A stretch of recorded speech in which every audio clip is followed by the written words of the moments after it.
Ilhan Omar कौन है और बहुत ज़्यादा न्यूज़ में बने हुई हैं, हर अखबार में उनकी चर्चा है। तो अमेरिकी डेमोक्रेटिक पार्टी यानी कि अमेरिकी कांग्रेस की प्रतिनिधि हैं, डेमोक्रेटिक पार्टी से हैं और बेसिकली वो सोमालिया से हैं और शरणार्थी के रूप में अमेरिका पहुंची थी और 2016 नवंबर में उन्होंने चुनाव लड़ा और अमेरिका की पहली सोमाली अमेरिकी सांसद बनी।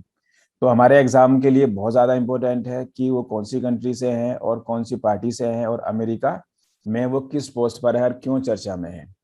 तो इल्हान अमेरिकी कांग्रेस में हिजाब पहनने वाली पहली महिला है और अभी जो हाल में ये चर्चा में बनी हुई हैं, तो इंडिया में जो रिलीजन्स को लेकर कुछ टाइम से कुछ जो है गहमा गहमी चल रही है, तो उस पर इन्होंने अपना स्टेटमेंट दिया है जिस पर भारत ने ऐतराज जताया है।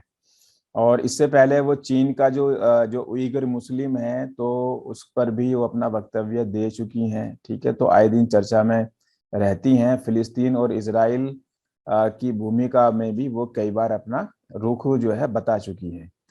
तो Ilhan is a representative of US Congress from democratic party born in Somalia. Ilhan came to America at the age of 13 as a refugee after fleeing the Somali civil war. In November 2016, she contested and became the first Somali American lawmaker in US. और Ilhan is the first woman in US Congress to wear a hijab. तो हिजाब को लेकर आपको पता है कि भारत में भी काफी राजनीति चली थी काफी लंबे टाइम तक। और इल्हान उमर जिन्होंने अमेरिकी संसद में भारत विरोधी प्रस्ताव पेश किया है।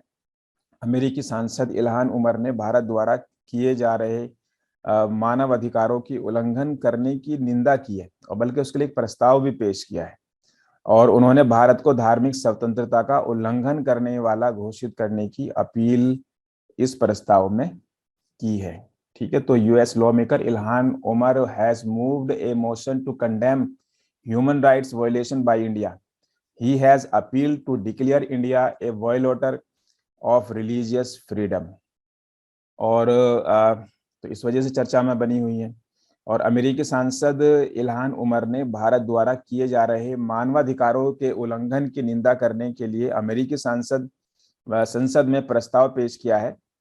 और इल्हान ने कहा है कि धार्मिक और सांस्कृतिक अल्पसंख्यकों के खिलाफ मानवाधिकारों के उल्लंघन के लिए भारत सरकार को जिम्मेदार ठहराया जाना चाहिए।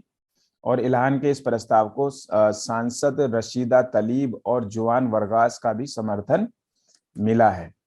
तो अभी ये न्यूज़ में बनी हुई हैं और जो है इस चर्चा में है, इसी वजह से ये मुझे लगता है कि इम्पोर्टेंट है और भारत को विशेष चिंता वाले देश के तौर पर नामित करे इल्हान। ठीक है, तो प्रस्ताव में क्या कहा गया है कि हाल के सालों में भारत सरकार मुस्लिम, ईसाई, सिख और दलितों के खिलाफ दमनकारी नीतियों को बढ़ावा दे रही है और यह विदेश विभाग के लिए भारत की स्थिति वास्तविकता को स्वीकार करने और अंतर्राष्ट्रीय धार्मिक स्वतंत्रता अधिनियम के तहत औपचारिक रूप से भारत को विशेष चिंता वाले देश के रूप में नामित करने का वक्त है। ये इनका स्टेटमेंट था आपका। तो the resolution states that in recent year the Indian government has been promoting repressive policies against Muslim। तो इस वक्तव्य को लेकर बहुत ज़्यादा ये न्यूज़ में बनी हुई हैं और उससे पहले भी चाइना, इजराइल, फिलिस्तीन वाले मुद्दे को लेकर, उइघुर वाले मुद्दे को लेकर भी चर्चा में थी। चलिए मिलते हैं फिर आपसे। Thank you very much.